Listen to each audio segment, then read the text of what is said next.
저는 계속해서 여러분들과 함께 고린도후서 말씀을 함께 살펴보고 있는데요. 오늘은 우리가 읽은 고린도후서 7장 9절로 12절 말씀을 통해서 죄로 인한 근심의 결과라는 제목으로 하나님의 말씀을 함께 나누어 보겠습니다.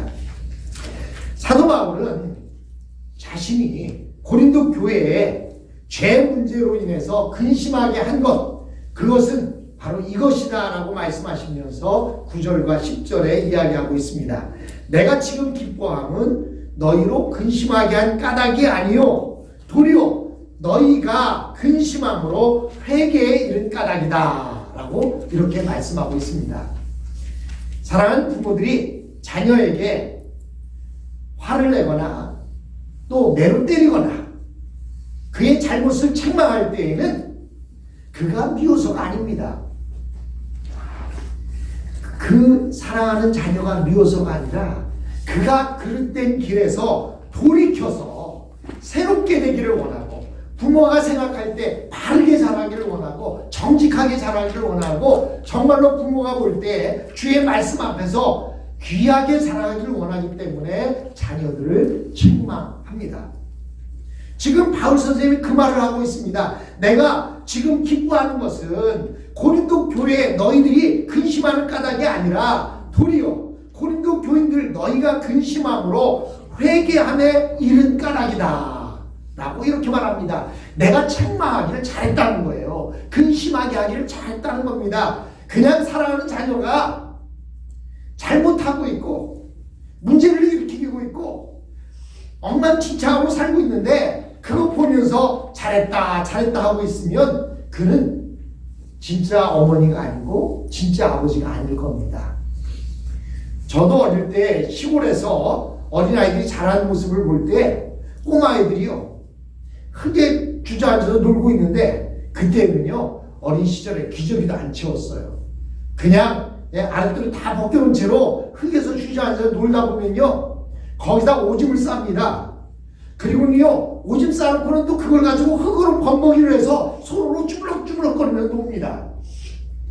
그러면요 어떤 사람은 이렇게 얘기해요. 아이 그 녀석 참 재밌게 논다 하고, 아이고 그 녀석 참 잘 노네 하고 그냥 지나갑니다. 근데 어떤 사람은요 쫓아가서 그의 엉덩이를 때리면서 야 이 녀석아 어떻게 오줌 싸놓고 그걸로 주물럭거리면서 노냐 데리고 가서 시켜줍니다. 첫 번째 사람은 누구냐면요 이웃집 아저씨예요. 두 번째 사람은 누굴까요? 그의 사랑하는 아버지나 어머니입니다. 가족입니다. 가족은요 그릇된 길로 가는 것을 그냥 지켜보지 않습니다. 반드시 그가 바른 길로 가도록 그를 엉덩이를 때리면서 씻어주면서 책망을 하기도 합니다. 지금 바울 선생님이 고린도 교회에 내가 너희를 근심케 한 것은 내가 너희를 낳았다는 심정으로, 부모의 심정으로 너희를 근심케 한 것인데 너희들이 그것을 깨닫고 회개에 이르렀다는 이야기를 들으니까 그로 인해서 나는 기쁘다라고 이렇게 말하고 있습니다. 그들을 마음 아프게 했기 때문에 기분 좋은 것이 아닙니다. 남의 가슴을 아프게 해놓고 기분이 좋다면 그 사람은 이상한 성격을 가진 사람일 것입니다. 바울은 자신의 말이 그들의 마음을 아프게 하겠지만 이것이 단순히 먹고 살기 위한 근심이 아니기 때문에 기쁜 것입니다. 세상 사람들이 이해하지 못하는 부분이 바로 이것입니다. 세상 사람들은 근심하는 목적이 분명히 있습니다. 그들의 목적은 예를 들면 돈 문제로 근심하거나 집 문제로 근심합니다. 그런데 우리 그리스도인들은 하나님의 뜻 때문에 근심하고 자기들 안에 있는 죄 때문에 근심합니다. 바로 이 죄가 하나님의 은혜를 막는다는 것입니다. 우리 그리스도인들이 이 세상을 사는 것은 하나님의 은혜가 우리를 지켜주시기 때문인데 하나님의 은혜를 잃어버리면 완전히 망할 수밖에 없습니다. 우리 그리스도인들이 하나님의 은혜를 잃어버리면 세상에 안 믿는 사람보다도 더 나약하고 더 부족하고 부족한 인생을 살게 되어 있습니다. 여기서 우리 그리스도인들이 근심하는 것은 잃어버린 하나님의 은혜를 회복하기 위해서 근심하는 것입니다. 결국 그것이 죄를 버리게 할 줄을 믿는다는 것입니다. 그러나 하나님의 뜻대로 하는 근심은 당신이 잘못한 것에 대해 누군가가 가장 아픈 부분을 찌르는 것입니다. 그런 지적을 당하면 처음에는 자존심이 상합니다. 그래서 이렇게 생각합니다. 대간절 내가 무엇이기 때문에 나에게 이래나 저래나 하느냐라는 식으로 화를 냅니다. 그런 너한테는 잘못이 없느냐는 거예요. 너나 나나 도끼인 객끼인데 뭘 네가 잘났다고 나에게 그 죄를 지적하느냐라고 이렇게 반발하는 마음이 생기는 것입니다. 여러분, 구약시대에 보면 이스라엘 백성들은 하나님께서 선지자를 통해서 잘못된 부분을 책망하시면 이스라엘 백성들의 마음이 몹시 상했습니다. 하나님께서 무슨 이유로 자신들을 거부하시는가 하는 생각이 들었기 때문입니다. 그리고 말씀을 전하는 선지자들에게 도대체 내가 얼마나 잘났기에 항상 우리의 잘못만 지적하느냐라고 선지자들에게 따져 물었습니다. 여러분, 사실 선지자라고 해서 완전하게 하나님의 말씀을 전하는 것은 아니었습니다. 그들도 우리와 똑같은 죄성을 가진 죄인이었던 것입니다. 구약성경을 읽어보면 하나님의 근심이 이스라엘 백성들을 다 망하게 한 것 같습니다. 그들은 모세나 선지자가 죄를 책망하면 할수록 하나님을 더 멀리 했습니다. 그러나 놀라운 것은 어떤 숨은 죄를 지적하고 책망하면 본인이 그것을 인정하고 회개하든지 그렇게 않든 간에 그 죄가 더 이상 그 공동체를 부패시키지는 못했다는 것입니다. 무서운 것은 눈에 보이는 것이 아니라 눈에 보이지 않는 죄입니다. 은밀하게 퍼져나가는 것이 마치 밀가루 반죽 속에 들어있는 누룩과 같습니다. 그러나 일단 한번 노출되고 책망되어지면 더 이상 사람들을 속이지 못합니다.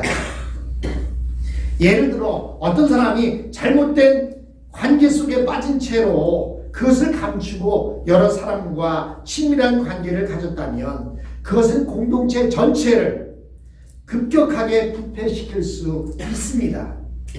그러나 일단 징계를 받게 되면 더 이상 퍼지지 못합니다. 이것이 바로 공동체를 살리는 길입니다.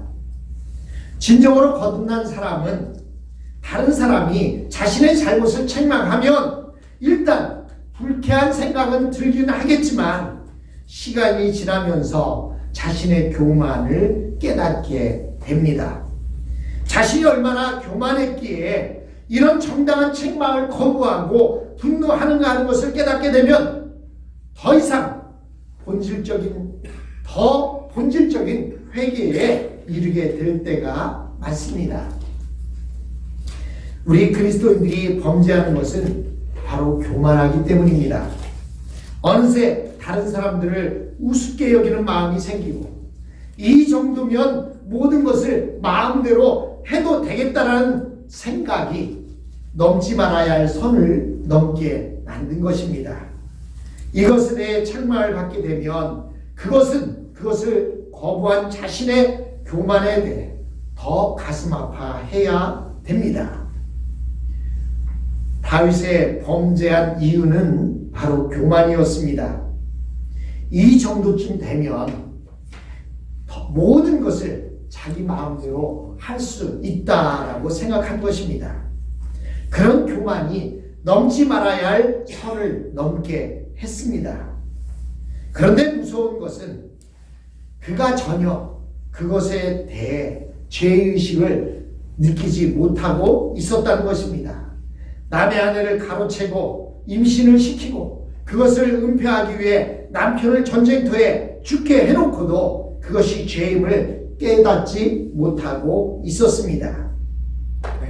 그때 나단 선지자가 찾아와서 비유로 이야기합니다. 어떤 부자가 있었는데 자기 양이 아까워서 옆집 가난한 사람의 양을 한 마리 빼앗아서 자기의 손님을 대접했다는 것입니다. 그 말을 듣던 다윗은 분노하면서 그 부자를 죽여야 한다고 말했습니다. 사실 그 죄는 죽을 죄에 속하지는 않습니다. 이런 지나친 반응 자체가 다윗이 불안해하고 있으며 그의 양심이 자신감을 잃고 있다는 것을 증거하였던 것입니다. 그때 나단 선지자가 뭐라고 말합니까?